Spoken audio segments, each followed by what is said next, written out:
Hello. And this is Elizabeth Clare Brewington with Brightside Global Trade TV. And now we're introducing our podcast.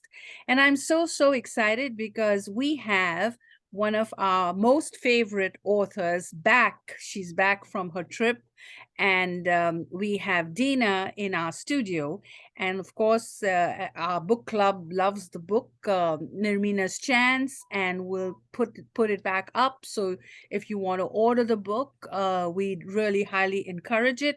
And if you're running your book club, we highly encourage this book. Also for libraries, librarians who are looking at now that everything's opening back up. And if you're thinking of booking some speaking engagements, we highly recommend Dina. So Dina, welcome back.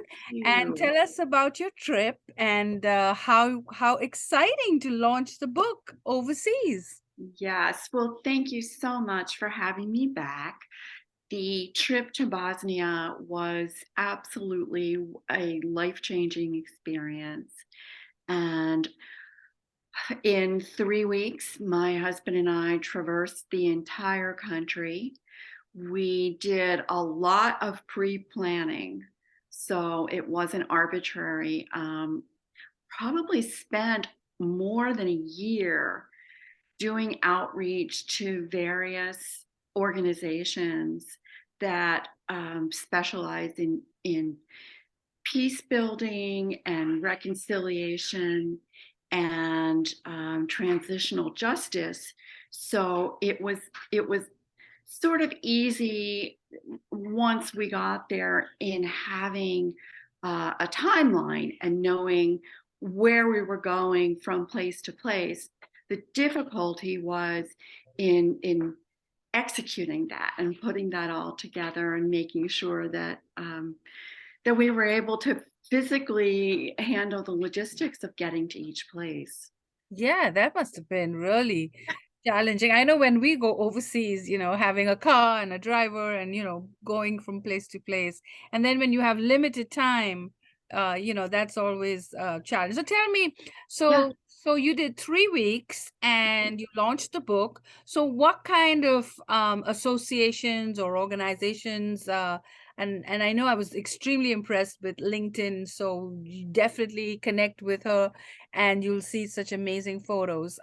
So tell us about because what I liked about your book readings were you were at historic sites. And Correct. it wasn't just that you were just like speaking, you were speaking at some very important sites. And I thought that was amazing, especially the garden and the outdoor scenes and the audience. So yeah, so tell us about a few of the venues that you spoke at and how did the audience react to the book?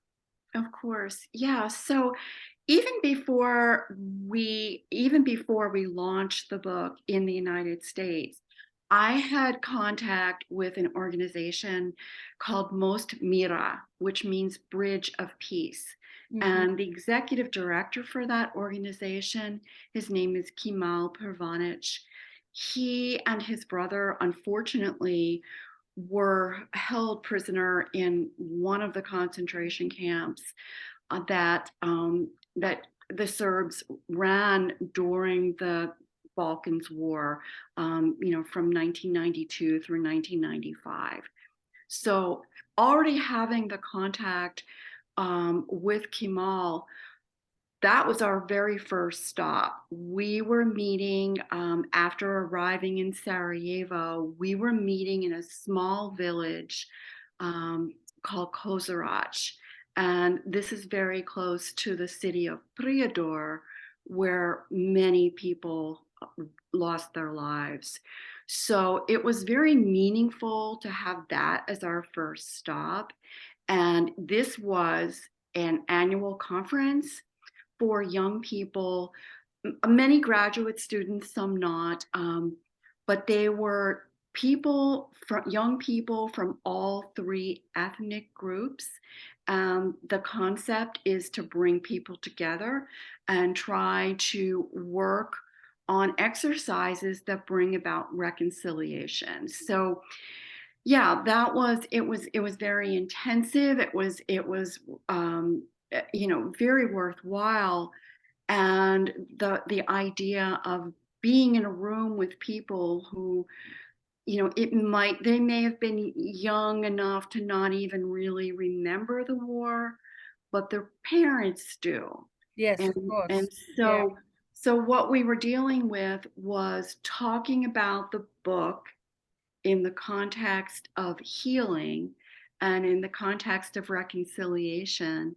And yeah, it was an incredibly rewarding situation. Um, there were also times where we went and had scheduled events at American corner sites. So the US Embassy funds libraries all over the world. And not the library itself, but a portion of the library called the American Corner. And what they do is they've got a paid staff member, and they're doing programming that really accommodates people who are living abroad, traveling, that sort of thing. So I was able to have book discussions in three separate cities in American Corner sites. So those were some of the pictures that you saw. Amazing. Yeah. That is so amazing. Now, you mentioned that the book is like a healer, and I agree because I've read the book, and I think that it's a winning, it helps you deal. It's a fiction novel that you can just curl up and cry. Mhm. That's what Ramona and I did. We just cried through the book, but it gives you a good cry, and then there's a victory at the end. So I think I definitely think that the healing aspect to the book makes sense, and this American Corner sounds wonderful. So I'm guessing the book is in the library out there now. So yeah. Yes. One of the things that we did, and one of the things that I'm most proud of, is as we were setting up the logistics for the trip. So, 3 weeks, 7 events, which is actually quite a bit to do, considering the travel that's involved. So prior to leaving the United States, we had set up a fundraising campaign, and the idea was to be able to have the books shipped, delivered to each of the sites where I was going to be presenting.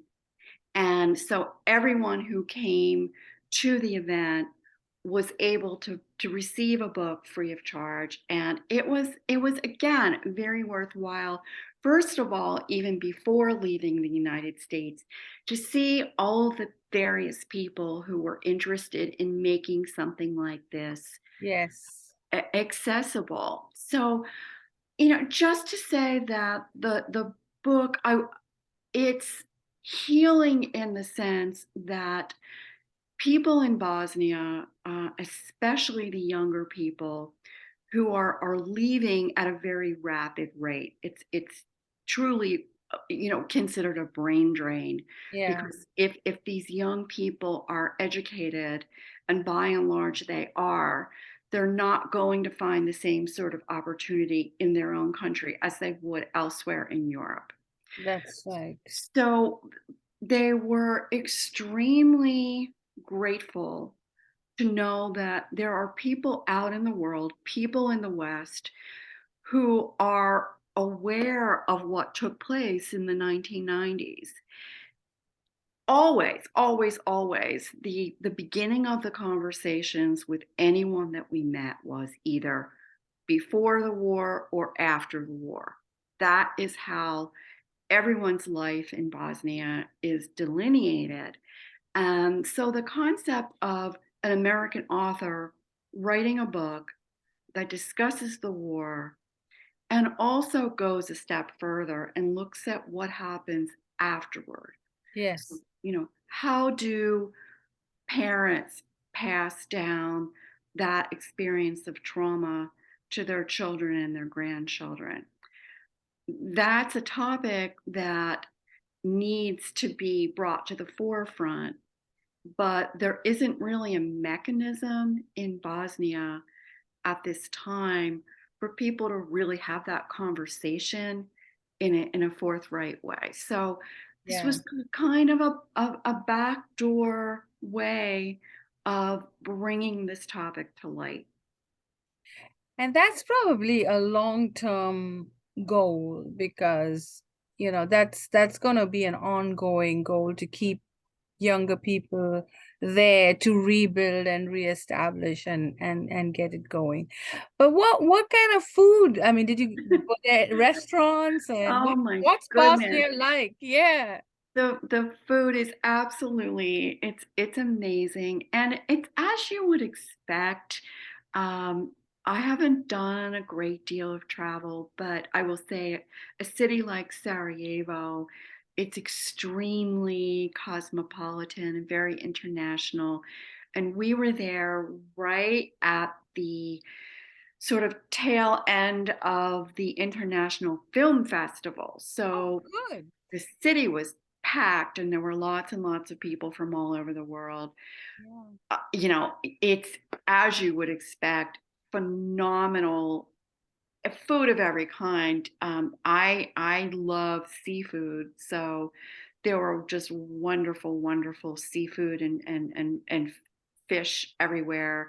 Oh, wow. Lots of beautiful, beautiful. Everywhere we went, there was a bakery with lovely baked goods. And I think probably the thing that struck me the most is what people in Bosnia call the cafe culture.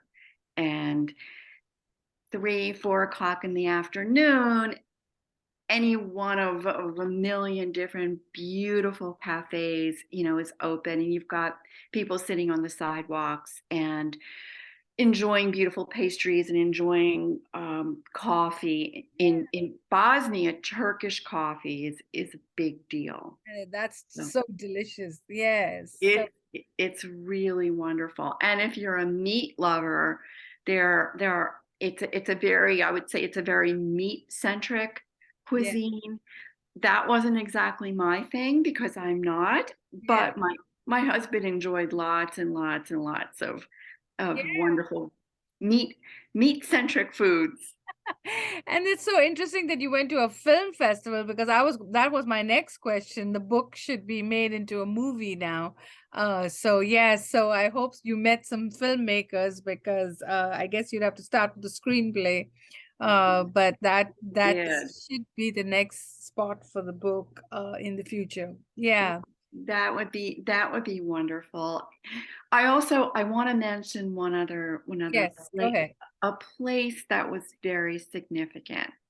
So there's a city, a medium-sized city called Bričko, and during the Dayton Accord negotiations, the negotiators decided that this particular city would be almost like a neutral zone. So it's called the Bričko district. And this is one of the places where we visited and did 2 book events. And we had a little bit of extra time to do some walking. And we were also very fortunate in that we were hosted there in that city by a family who lived lived through the war in Bosnia, now live in Washington state. But like many Bosnians, they come back year after year in the summertime and visit with friends and family still in the country. So we had some additional time to really walk around that city and get a feel and get to really spend some time. And I walked down. I knew where we were staying was very close to the river, and I knew that there was a bridge there. And I walked down and walked along the river just like I would here in Wilmington, North Carolina.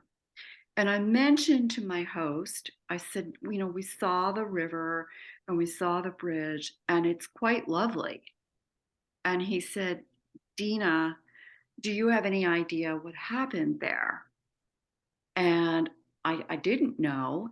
And he ended up relaying a story to me, explaining that during World War II, all of the Jewish people who lived in that city were all rounded up, and they were shot and pushed off the bridge into the river. Oh, that's terrible. Yeah. 40 years later, 50 years later, during the 1990s, the very same thing happened, only now it was the Serbs doing the same thing to the Muslims, to the Bosniak people of Bričko. And so that actually was an epiphany for me, and it made me realize that that is the next point of research that Yeah. I'm going to be doing, and that's going to be my next book Yeah. about this scenario, this dual horror of having these two events very close in history and happening in a place where if you walked around Like a tourist place. Yeah. it's beautiful. It's a beautiful, beautiful spot. And yet this took place there. Yeah. Yeah. It's almost like a memorial. This is one of the reasons why 9/11 victims insisted that they had that venue as a memorial so that people would Yes. remember. And Yes. maybe the people of Bosnia should have a sign or something, so that, we acknowledge that that area was, That's exactly yeah, correct. it's, That's exactly correct. There are memorials everywhere, but they're in the form that um, I mean, very sadly, a lot of the people that lost their lives ended up unidentified, and so there are families that still can't find their loved ones, and yeah, that's a that's real devastating. That's very tough. Yeah. yeah. So just for my online and Facebook audience, very exciting that we'll have Dina back to do a full presentation with photos, and I'll make sure the link is available right after this video. And we will definitely be seeing more of her. And so stay tuned, and we'll make sure where the book is available everywhere. And please, what is the website? Where do people go to get more information? So the book is Nermina's Chance, and the book is available on all of the online sites on Amazon and bookshop.org and Barnes and Noble, and also at my website, dinagreenberg.com. There's also additional information about some of the other projects that I'm working on now, too. So that's awesome. Well, thank you for joining us today. And we will definitely connect you all to the book and everything. That's wonderful. And make sure that you subscribe. And if you do buy her book, take a photo so we know you're paying attention. And we'll give you 2 tickets to the next event that we host. So thank you for watching.